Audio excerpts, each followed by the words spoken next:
had put his fundraiser out there, and the case manager at the time, CJ, denied it. She didn't even let me bring it up to alumni. But now here's the thing, it's not about whether or not you can do a fundraiser, it's about, I'm struggling because I have all of this hitting me at once.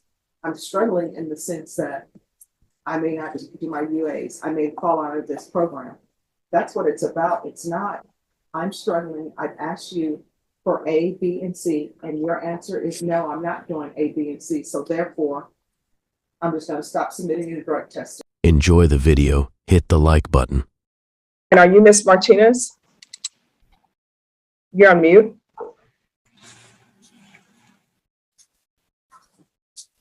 Yes, ma'am. We're proceeding by video because of the pandemic. Any objections from the state? No, Your Honor. Any objections from the defense? No, Your Honor. Ms. Martinez, I'm going to show you what's entitled Defendant's Consent to Appear by Video. Did you review that document with your attorney? Did you understand it? And did you electronically sign it? Yes, ma'am, I did. Court will find that defendant has knowingly and voluntarily consented to appear by video. Next, I'm showing you what's entitled Application for Deferred Adjudication or Community Supervision. Did you review that document with your attorney? Did you understand it? And did you electronically sign it? Yes, ma'am, I did. Counsel, I'm showing you what's entitled Discovery Acknowledgement. Have you received all the discovery in this case, and did you review it with your client? Yes, we did, Your Honor. Court will find that the state is in compliance with discovery. Ms. Martinez, I'm showing you what's entitled True Bill of Indictment. Did you review that document with your attorney? Did you understand it? Yes, Your Honor. Counsel, do you waive the reading of the indictment? We do, Your Honor. State, are you proceeding on the indictment as presented? Yes, Your Honor. Ms. Martinez, I'm showing you what's entitled Court Admonishments and Defendant's Waivers and Affidavit of Admonitions. Did you review this document with your attorney? Did you understand it? And did you electronically sign it in all the appropriate places? Yes, ma'am, I did. Did you understand what you're charged with is aggravated assault with a deadly weapon? That's a second-degree felony. The range of punishment is anywhere from 2 to 20 years in prison and up to a $10,000 fine. Right. Is there anything you wish to say on behalf of your client, Mr. Garza? Yes, Your Honor. My client is unfortunately suffering under certain stressful situations right now with respect to her youngest daughter, who is only 4 years old. The father of the child has died just recently, about a month ago, of COVID. And when the child was in my client's mother's custody, CPS got called in because the child was not being well cared for. My client's been served, of course, with probably a motion to terminate. She just got served yesterday. So she has some concerns with respect to how long the McMyoff evaluation might possibly take. And the concern that she has, of course, is being able to, try to go to court with respect to that other issue of the termination of her parental rights with regard to that youngest child. So I think more than likely what she's asking me to do is ask the court if the McMyoff evaluation can be done while she's been released, or if the court is going to want or desire to have it done while she's in custody. But I know that that's one of the concerns she wanted me to express to the court. We do ask the court to follow the recommendation.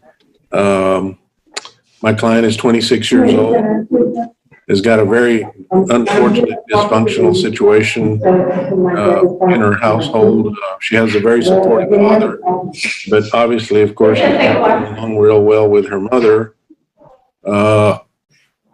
The other 7-year-old child that she has is being taken care of by the father of that child. So she has a lot of concerns with respect to making sure she gets her life on track so that she can dedicate herself a little more responsibly toward her children. All right, so when was Child Protective Services involved in this case? Is it fairly recent? Because you're saying she just got served. Yes, Your Honor. I think it was somewhat fairly recent. My client can probably best address that, Your Honor. All right, Ms. Martinez, when did Child Protective Services open a case? September 5th. Okay, so you have a year. I've done a lot of Child Protective Service cases before. Who's your attorney? I'm not too sure. All right, well, the papers that you were served with should give you, if it's a legal case, it should let you know who the name of your attorney is, and that attorney, which is separate from Mr. Garza, will be representing you on that matter. How many children do you have? 2. All right, and so are your father and mother together? No, but my father was diagnosed with stage 4 colon cancer. So he needs help. He was actually the one who had temporary custody of my daughters while I was incarcerated. But he's too sick to take care of them. So my mother stepped in and was supposed to be taking care of him while I was incarcerated. All right, and so your child, you said one is placed with their biological father? Yes, And where's the other child placed? she's in a foster home. Okay, so here's the thing, Ms. Martinez. My experience in the Child Protective Services world is that you need to take care of yourself before you can take care of your children. It's sort of like when you're in an airplane and they say before you put the oxygen mask on anyone that's with you, you need to put the oxygen mask on first so that you can take care of the people who are with you. State versus Beth Nicole Martinez. Could I have parties announced? Ashley Jones for the state. Robert Porter for Miss Martinez. Are you Ms. Martinez? Yes, ma'am. All right, did you review, and counsel, you have 10 days to prepare. Are you ready to proceed? We are. All right. And Ms. Martinez, did you review the document entitled Motion to Enter Adjudication of Guilt and Revoke Community Supervision with your attorney? Did you understand it? Yes. Are you the same Beth Nicole Martinez who's placed on deferred adjudication in 2021 CR 8476 for the offense of aggravated assault with a deadly weapon? All right, state. Yes, state's going to proceed on violation of condition number 2 on or about the 7th day of October 2024 in Bexar County, Texas. The defendant, Beth Nicole Martinez, did then and there fail to submit to drug testing as directed by the court officer, supervision officer, and or duly authorized agent of the court in violation of condition number 2. How do you plead to that? True or not true? True. State.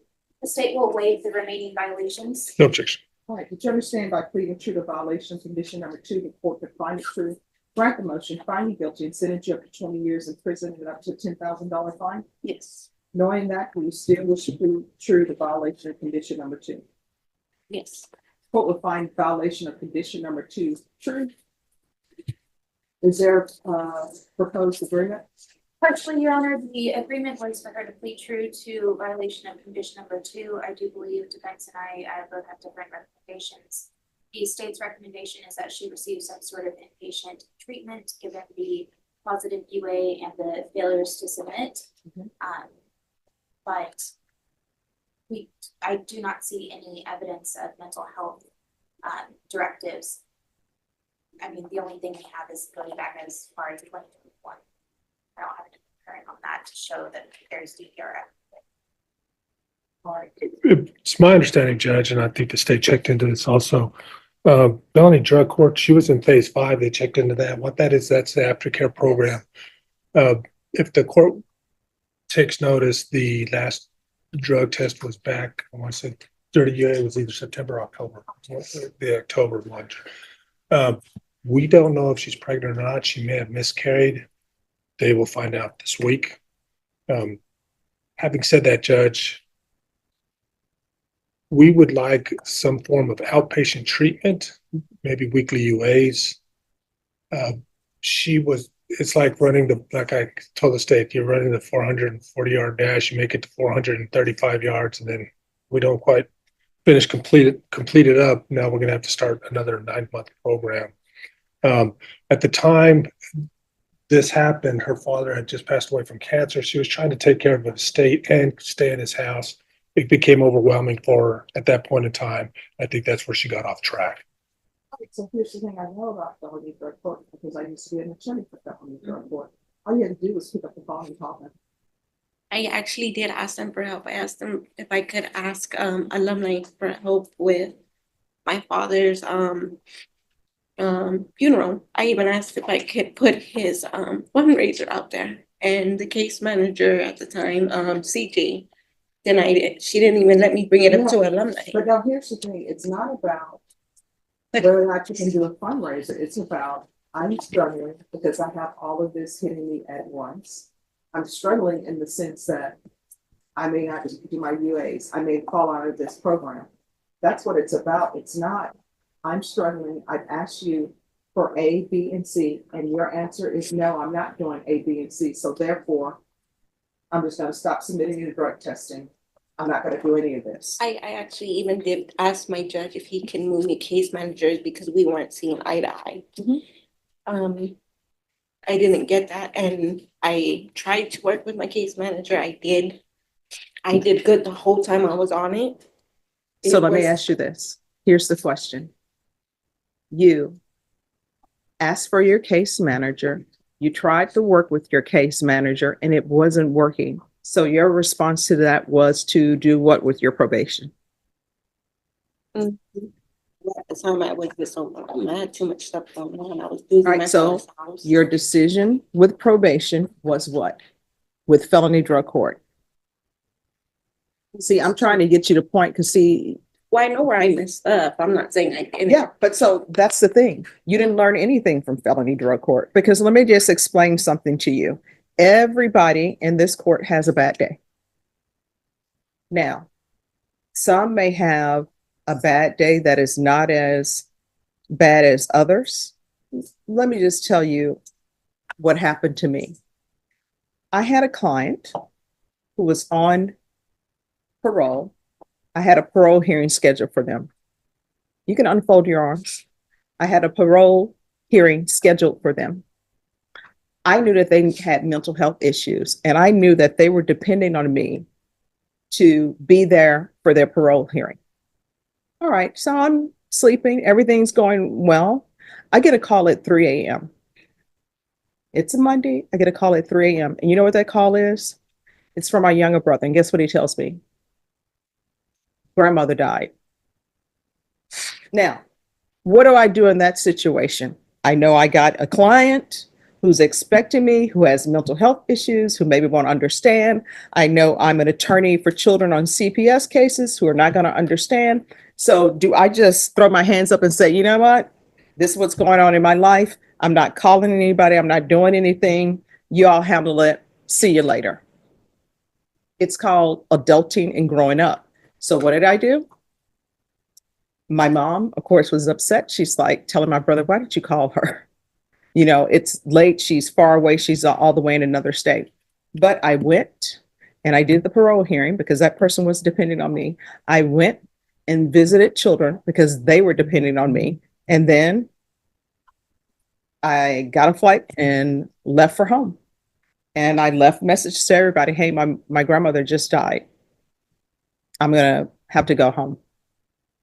So I tell you that to say everybody has problems in this world, but your problems in this world, you're supposed to be able to deal with that. And dealing with that when you're looking at 20 years in prison is to, when somebody says, no, we're not going to do that, then you got to accept that. You're on paper. That's what we called it when I was a defense attorney. You're on paper, you're looking at 20 years. So here's my question. Is the TAP evaluation updated or no? Your Honor, the TAP evaluation I have from probation is from 2021. I do not see, I don't have any information. All right, so we need an updated TAP evaluation. So I'll find number 2 true. I'm going to give you a choice. I can deny the motion. You're not getting out of jail today. You're going to do the TAP evaluation in custody. If the TAP evaluation says you're going to inpatient, you're going to inpatient. Or what I can do is I can revoke you and I'll give you 3 years. Those are your choices. And how long does the TAP evaluation take? It won't be long. I think that's the right choice. Will I get my back time if I sign up? Sure. Yes. So what do you want to do? Do the TAP evaluation. All right, so the court will deny the motion, ought to amend conditions to include in custody. There's to be a TAP evaluation. Follow all recommendations. And there's also to be an updated MIC evaluation in custody. And is there anything else that's being requested, State? Oh, yeah. And is there anything else you need from the court? Miss, is there anything else you need from the court? Amen. All right, and there's to be no residents with minors.